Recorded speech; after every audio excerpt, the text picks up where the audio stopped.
In a New York office tower in the late 1990s, lawyers slid boxes of tobacco documents across conference tables, and the paper smelled less like law than like a century of smoke finally escaping its room.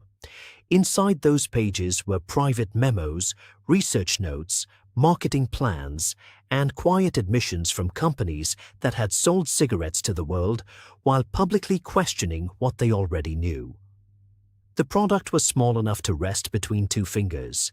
The bill for it would reach into the hundreds of billions. That is the strange power of tobacco. It is not food in the comforting sense. Nobody slices it onto a plate or serves it at dinner. Yet it belongs in the same hidden empire of crops that changed human life, because tobacco became ritual, medicine, currency, tax revenue, labor system, advertising machine, military ration, scientific scandal, and modern addiction. Today it can appear as a cigarette outside a cafe, a pouch behind a counter, or a vape in a school bathroom. Behind that ordinary object is one of the most expensive plant stories ever told. And the story does not begin with a cigarette company, a courtroom, or even a plantation. It begins long before Europe had seen the plant, long before the word nicotine existed, long before anyone imagined a factory producing cigarettes by the 100,000. It begins beside fire, dust, and desert stone, with people who had no empires, no written contracts, and no idea that the leaves they used would one day cross oceans, fund colonies, bind workers to fields, seduce soldiers, corrupt science, and kill on a scale no ancient healer could have pictured. That is the first unsettling truth. Tobacco was not invented by corporations, it was discovered by human desire. People reached for it because it did something other plants did not do. It changed the body, sharpened attention, softened hunger, lifted prayers, marked treaties, calmed nerves, and created a feeling between medicine and magic. Then merchants learned how to price that feeling, empires learned how to tax it, machines learned how to multiply it, advertisers learned how to make it glamorous. Once the modern world learned how to sell craving cheaply, tobacco stopped being a plant and became a system. If you like stories where ordinary crops turn into empire, trade, obsession, and hidden history, subscribe to Food Empire's history. Now, to understand how tobacco became this powerful, we have to go back to where the story really begins. Over 12,000 years ago, in the dry country of what is now the American Southwest, people gathered around small fires in a landscape of scrub, stone, heat, and hard survival. The nights could turn cold. The air carried the smell of ash, desert soil, and burnt brush. At a place archaeologists call the Wishbone Site, tiny seeds of wild tobacco were found inside an ancient hearth, not floating through open ground by chance, but caught in the human space of flame and use. Those seeds suggest that long before farming became a settled way of life, people were already choosing this plant. They were not building cities around it yet. They were encountering it in a world where every useful root, seed, leaf, and smoke could mean survival, relief, ceremony, or danger. Tobacco was not gentle. Its leaves carried a chemical force. In the mouth, in the nose, or in smoke, it could grip the senses quickly. The body noticed it, and that made the plant memorable. The people who first used tobacco did not see a brand, a carton, or a market share. They saw a plant with presence. Among many indigenous communities of the Americas, tobacco became a mediator between the visible and invisible worlds. Smoke rose in a way that felt meaningful. It left the hand, entered the air, and disappeared upward. For people who lived close to sky, river, animal, fire, and ancestor, that upward movement could become language. This is where tobacco's meaning first expanded. It was no longer simply a plant that affected the body. It became a plant that organized relationships. To offer tobacco could mean respect. To share it could mean trust. To burn it could mean prayer. To handle it incorrectly could mean disrespect. The leaf carried rules, and when a plant carries rules, it has already become power. By the first millennium, The Maya had raised tobacco into an elaborate ritual world. In cities of stone, plaster, color, and carved gods, smoke belonged to temples, ceremonies, and priestly performance. Imagine a chamber where torchlight, incense, and tobacco smoke drift together against carved walls, while a priest draws smoke through a tube and exhales into air already thick with offerings. This was not casual smoking outside a doorway. It was theater, medicine, cosmology, and authority rising from the same burning leaf. Maya images and later accounts suggest that tobacco could be associated with gods, rulers, healing, and elite ritual practice. It was used for pain, wounds, bites, and breathing complaints. Some of those beliefs now sound painfully ironic because the modern medical story of tobacco would become almost the opposite of its ancient reputation. But that irony matters. For much of human history, tobacco was not first understood as a destroyer of health. It was understood as a plant of force, a plant that could intervene. This is the part of the story that modern packaging almost erases. Before tobacco became a corporate product, it was surrounded by restraint. It had place, timing, meaning, and obligation. It was not supposed to be endless. Its value came partly from the fact that it was framed by ceremony.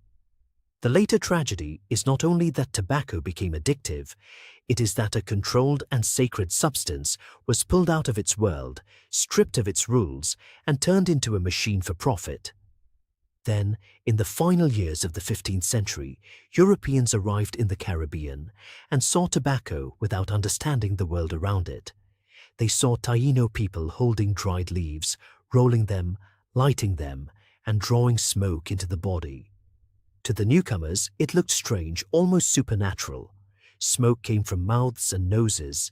The meaning behind the act was invisible to men trained to see unfamiliar customs as either curiosity, commerce, or threat. Columbus received dried leaves among other gifts, but he did not immediately recognize their value. Gold mattered, spices mattered, land mattered. A bundle of brown leaves did not yet look like treasure. That failure of imagination lasted only a moment. Sailors tried the practice, some carried the habit home, and when smoke began appearing in European streets, the first reaction was not sophistication, it was fear. A man breathing smoke could look possessed in a world where the devil was still a legal explanation. A French diplomat, Jean Nicot, helped give tobacco its European identity when he promoted it as a medicinal wonder at the French court. His name would become attached to nicotiana and later to nicotine, the compound that made tobacco so powerful. The naming is almost too perfect. A courtly experiment in headache remedies accidentally left its trace on the chemistry of addiction. Nicot did not invent the craving. He helped introduce it to people with money, status, and influence. From there, tobacco moved with frightening speed.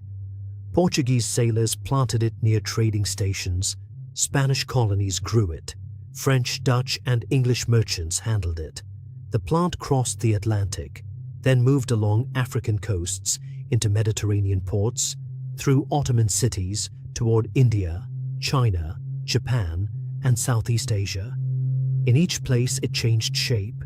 It became pipe smoke in one culture, snuff in another, courtly fashion in another, a soldier's companion in another. Tobacco became one of the first truly global plant habits. No place shows that transformation more clearly than Virginia. The English colony at Jamestown began as a failing gamble, a settlement built for profit that nearly collapsed under disease, hunger, conflict, and poor planning. The colonists searched desperately for an export that could justify the money invested in them. Glass did not save them. Silk did not save them. Wine did not save them. Then John Rolfe planted a sweeter, milder tobacco that English smokers preferred, and the colony found the crop that would keep it alive. The change was immediate and almost absurd. Tobacco fields spread into every available patch of ground. Colonists planted it near homes, roads, and even in places that should have been reserved for the dead. The leaf became money. Debts could be settled in tobacco. taxes could be paid in tobacco, a household's future could depend on the condition of leaves hanging in a curing barn. Jamestown did not become stable because it found a noble mission. It became profitable because Europe wanted smoke. This is where tobacco entered the empire machine with full force. Ships carried the cured leaves from Chesapeake rivers to English ports, and every hand that touched the cargo became part of a widening system. Planters needed land, merchants needed volume, investors needed returns, governments needed customs revenue. Consumers in London wanted more. The more tobacco succeeded, the more it demanded. It pulled settlers inland, pushed indigenous peoples off land, exhausted soil, and made fresh ground feel like a business necessity. And above all, tobacco demanded labor. Seedbeds had to be tended, plants had to be transplanted, weeded, topped, cut, hung, cured, sorted, packed, and shipped. A good tobacco harvest required attention across the year, from the small green plant to the heavy cured leaves. It was work of heat, insects, knife cuts, dust, and calculation. The buyer in England might see only a pipe bowl. The field worker saw the entire cost before the smoke ever reached Europe. At first, much of that labor came from indentured servants, poor Europeans who traded years of work for passage across the Atlantic. But indenture had a limit. Servants could complete their terms, demand land, and become rivals. The plantation economy wanted labor that was cheaper, longer lasting, and more controllable. As Africans were brought into Virginia and racial slavery hardened into law and practice, tobacco became one of the crops that made that brutal system profitable. The connection cannot be softened without losing the truth of the story. Tobacco did not create every part of Atlantic slavery, but in the Chesapeake, it helped give slavery its economic engine. Enslaved Africans and their descendants cleared land, planted fields, harvested leaves, built wealth for others, and turned Virginia into one of the richest colonies in British America. The smoke in European rooms carried the invisible labor of people who could not leave the fields that produced it. For 2 centuries, tobacco remained valuable, flexible, and socially powerful, but it was not yet the cigarette empire most people imagine. People smoked pipes and cigars, they chewed tobacco, they took snuff from small boxes. A wealthy man might display cigars as status, a laborer might chew during work, a courtier might use snuff with a gesture of refinement. Tobacco had become normal, but it had not yet become frictionless. The cigarette changed that. At first, cigarettes were too slow and expensive to dominate. Rolling them by hand took labor. Then the 19th century brought war, factories, urban breaks, advertising, and machinery, and those forces fitted the cigarette perfectly. A pipe required preparation. A cigar took time. A cigarette was quick. It could be made uniform, packed neatly, lit quickly, finished quickly, and replaced quickly. The modern world was creating the perfect schedule for nicotine. The decisive leap came from a machine. In the late 19th century, James Albert Bonsack developed a cigarette-making machine that could turn shredded tobacco and paper into cigarettes at a speed no hand roller could match. The machine did not merely increase production, it changed the economics of craving. When a product becomes cheaper, faster, and more consistent, it can escape the boundaries of class. What had been a smaller habit could become a mass habit. James Buchanan Duke understood this better than almost anyone. He looked at the Bonsack machine and saw not just equipment, but conquest. If cigarettes could be produced cheaply enough, the real battle would move from the workshop to the mind of the customer. Duke drove down production costs, scaled manufacturing, and poured money into advertising. Coupons, cards, packages, displays, and brand recognition turned tobacco into one of the modern advertising age's first great laboratories.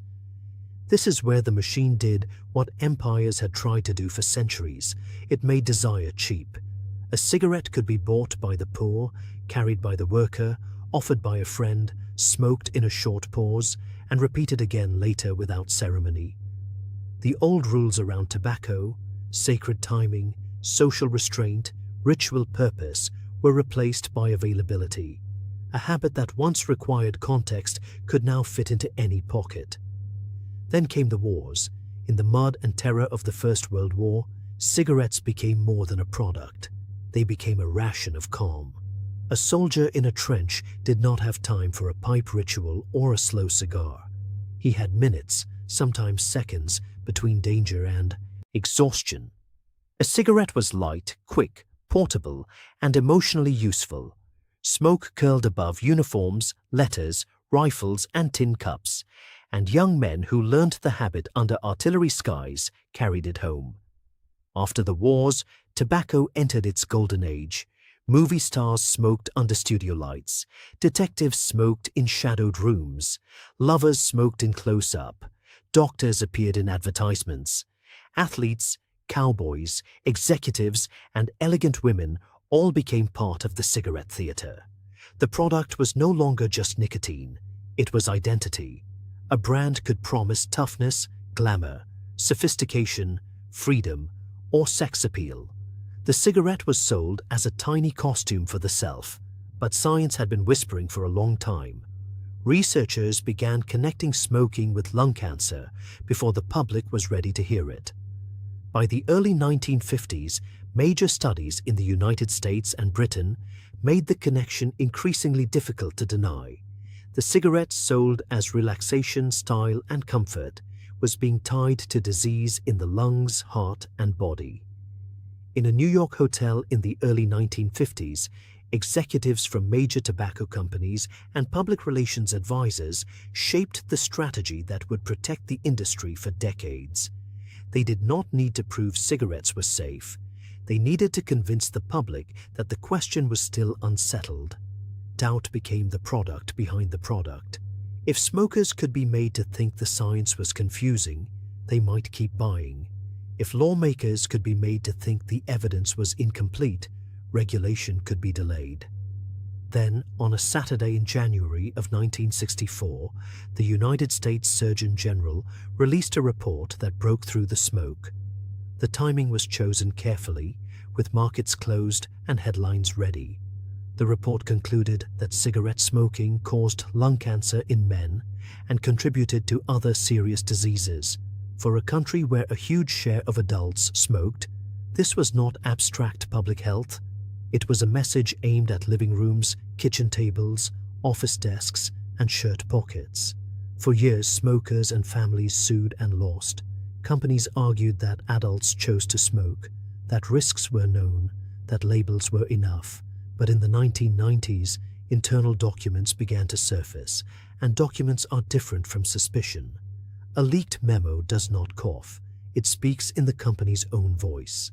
The papers showed knowledge, strategy, targeting, denial, and design. They showed not a misunderstanding, but a system.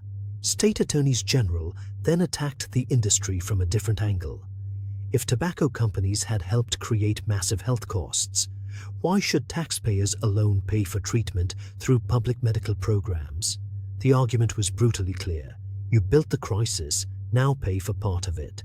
In 1998, the major American tobacco companies signed the Master Settlement Agreement with the states, agreeing to enormous payments, marketing restrictions, and the release of millions of pages of internal documents. The settlement did not undo the deaths, but it cracked open the archive of deception. But tobacco did not disappear. It changed costume.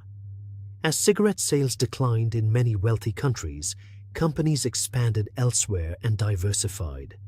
Corporate names shifted, portfolios widened, new nicotine products appeared.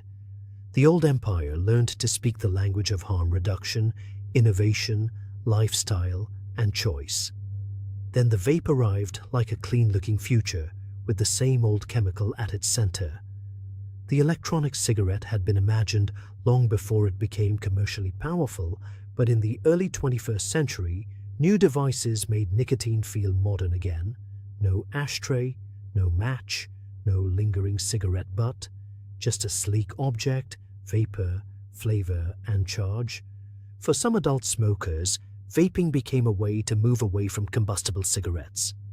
But for public health officials, parents, and schools, another concern grew quickly. Nicotine was becoming attractive to a generation that might never have picked up a traditional cigarette. That is why the tobacco story still belongs to the present. It is not locked inside colonial fields or 20th century billboards. It is still in laws, taxes, convenience stores, school policies, hospital wards, shareholder reports, and family conversations. It is in the person standing outside in the cold for a cigarette break. It is in the teenager hiding a vape. It is in countries where tobacco companies still find room to grow. It is in every warning label that tries to compress centuries of damage into a few printed words. Globally, tobacco remains one of the leading causes of preventable death. That phrase can sound clinical until you imagine the scale behind it. Hospital corridors, oxygen tubes, empty chairs at family tables, workers who grew the crop, customers who trusted the ads, and governments collecting taxes from a product they also warn against. Tobacco has always lived inside contradiction. Sacred plant and commercial product, medicine and poison, freedom and dependence, revenue and disease, choice and manipulation. And that is what makes it one of the most unsettling crop histories in the world. Corn-fed cities, sugar-sweetened empires, coffee-fueled work, tea-shaped trade. But tobacco did something stranger. It offered no calories, no nourishment, no necessary comfort, and still became powerful enough to build fortunes, shape colonies, influence wars, mislead science, and reinvent itself after public disgrace. Return now to the simple object: a dried leaf, a cigarette in a pack, a vape in a palm, a warning label on a counter. It looks small because the empire has been folded tightly into it. Inside are ancient fires in the desert, temple smoke, Caribbean encounters, ships crossing the Atlantic, Virginia fields, exhausted soil, enslaved labor, factory machines, soldiers in trenches, movie stars under lights, doctors in advertisements, secret memos, court settlements, and a new generation facing an old craving in a cleaner disguise. That is the aftertaste tobacco leaves behind, not flavor, but memory. A sacred plant used to speak to spirits became a colonial crop, then an industrial product, then a branded identity, then a public health disaster, then a reinvented nicotine system. The form changed again and again, but the central lesson stayed the same. Once a society learns how to turn human desire into a scalable business, the product is never just the product. It becomes a machine around the body. The next time you pass a cigarette pack behind a counter or see vapor drift under a streetlight, it may not look like history. It may look ordinary, even forgettable. But behind that small cloud is one of the longest stories of power ever attached to a plant. If this story changed the way you see tobacco, subscribe for more hidden food histories and leave a comment with the part of the story you did not expect.